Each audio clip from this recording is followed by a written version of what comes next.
சிவனே மலையென உயர்ந்து நின்றாய் சிவனே பாதம் பணிந்திட வந்தோம் சிவனே அண்ணாமலையில் அருளும் சிவனே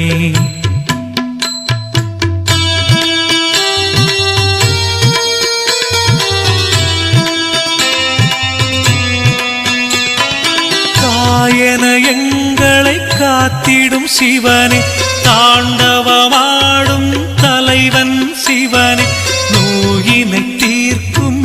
மருந்தும் சிவனே அண்ணாமலையில் அருளும் சிவனே ஊழ்வினையாவும் நீக்கிடும் சிவனே உண்மை அன்பினை ஏற்கும் சிவனே